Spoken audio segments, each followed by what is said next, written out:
Okay, hello po sa inyo lahat mga kabayan. So ngayon po, ipakita ko naman po sa inyo yung 25 centimo. Nakakaiba ang pagkakadesenyo. Or may mali sa pagkakagawa mga kabayan. Ayan. Okay, doon nga po pala sa mga OFW natin na kababayan sa ibang bansa, saan man panig po ng mundo. Basta may Pilipino, patuloy po tayo mag-ingat at mabuhay po kayong lahat dyan. So okay, ngayon balik na po tayo sa 25 centimo mga kabayan. Ilan lamang ito sa mga 25 centimo na medyo kakaiba ang pagkakagawa at kakaiba po ang pagkakadesenyo nito.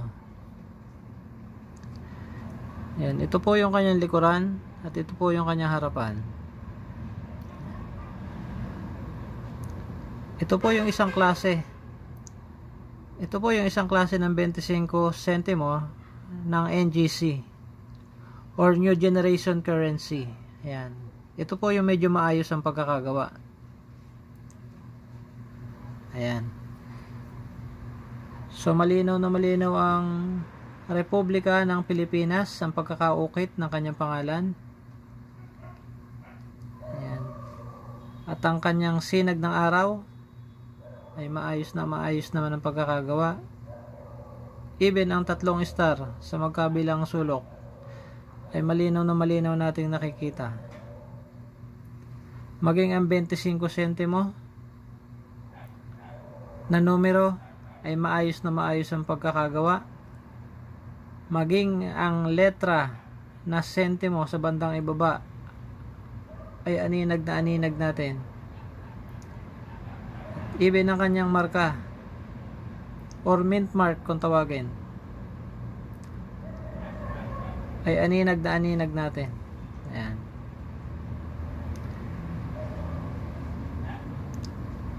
Yan po yung harapan at ito naman po ang likuran. Ayan. Yan po yung kanyang bulaklak. Ito pong bulaklak na ito ay Katmon.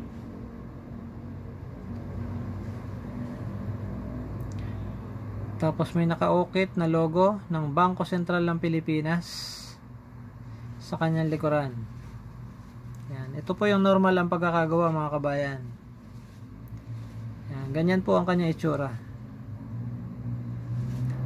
Yan. Napakaganda po. Hindi po ba? Subalit hindi may iwasan na nagkakamali po talaga ang makina. Ito naman ay hindi sinasadya ng ating mga manggagawa ng pera. Kumbaga ito talaga ay nagkakaroon ng error. Ika nga wala namang perpekto sa pagkakagawa ng anumang bagay dito sa mundo, maging sa mga pera at kung sa ano pa mang bagay. Ayan. Ito po ay maayos ang pagkakagawa. Ayan. So dumako naman po tayo dito sa may bandang kanan. Ayan. Ito po ang kanyang harapan. Ayan. Pagmasdan nyo po yung kanyang harapan.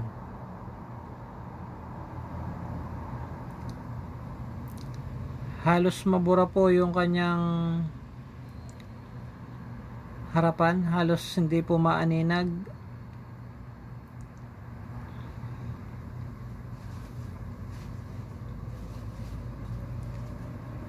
Ang Republika ng Pilipinas is halos matakpan ng mga gas-gas na yan.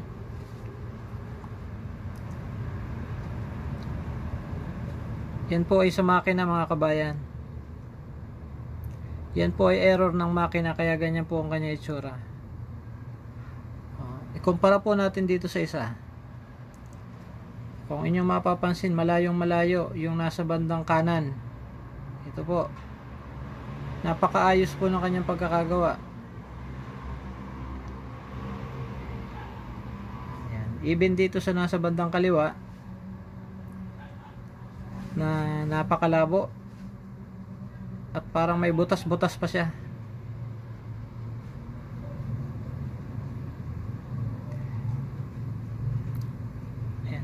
Kitang kita nyo po.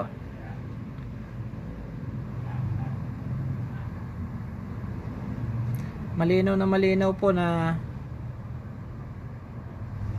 may diferensya yung nasa bandang kaliwa. Yan. Ito po ay sa pagkakaminta mga kabayan, or dun sa pagkakagawa. Kumbaga machine error po ito mga kabayan. 25 cents machine error. Yan.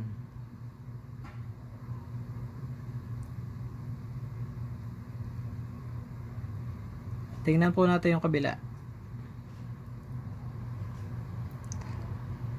So yung bandang kabila niya ay halos maayos naman po ang pagkakagawa.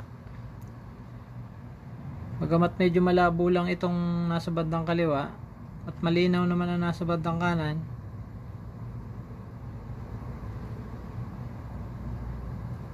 eh halos wala naman po siyang diferensya.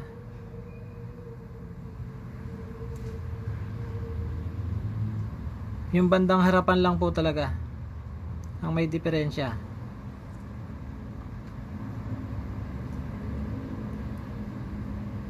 Ayan.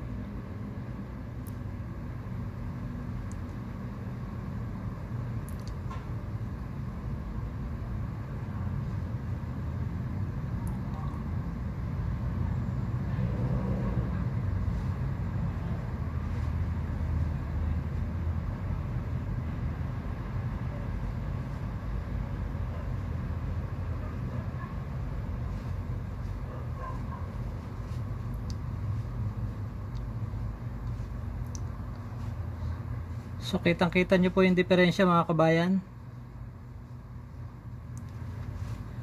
Yung nasa kanan, ito po yung nasa kanan, maayos ang pagkakagawa niya. Halos wala po siyang diferensya. Even yung kabila niya or likuran ay maayos naman po. Subalit itong nasa bandang kaliwa ko naman ay may error sa harapan. Ito po yung 25 centimo na machine error. Yan.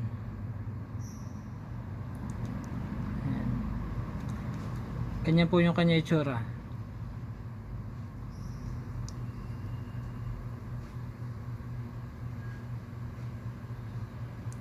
Ayan.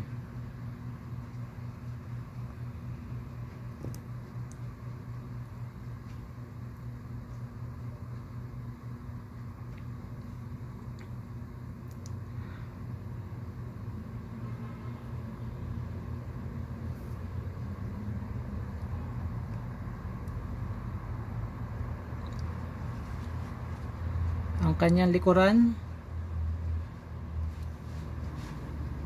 ay maayos naman. Subalit ang kanyang harapan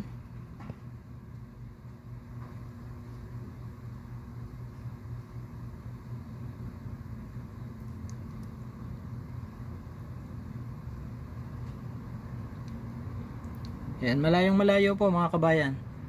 Kung mapapansin nyo, halos makinis na makinis itong nasa bandang kanan.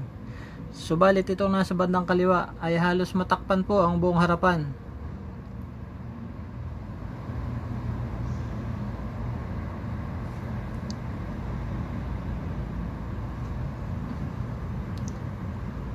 Even ang kanyang pangalan na Republika ng Pilipinas ay hindi po maaninag. Ang kanyang date sa bandang itaas ay medyo malabo. Even ang kanyang 25, ang markang 25 at ang kanyang sentimo na pangalan sa bandang ibaba ay hindi po natin maaninag. Kitang kita nyo mga kabayan. Maging ang sinag ng araw ay malabo. At yung kanyang 3 star sa bandang sulok ay halos hindi din po natin maaninag.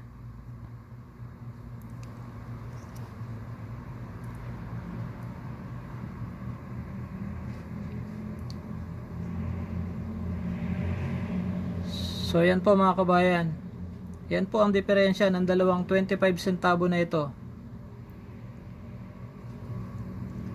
25 centavo BSP, machine error. Ayan.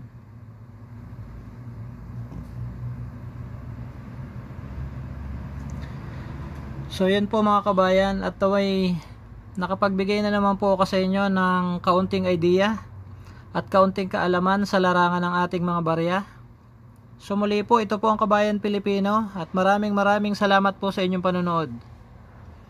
Mabuhay po kayong lahat. God bless.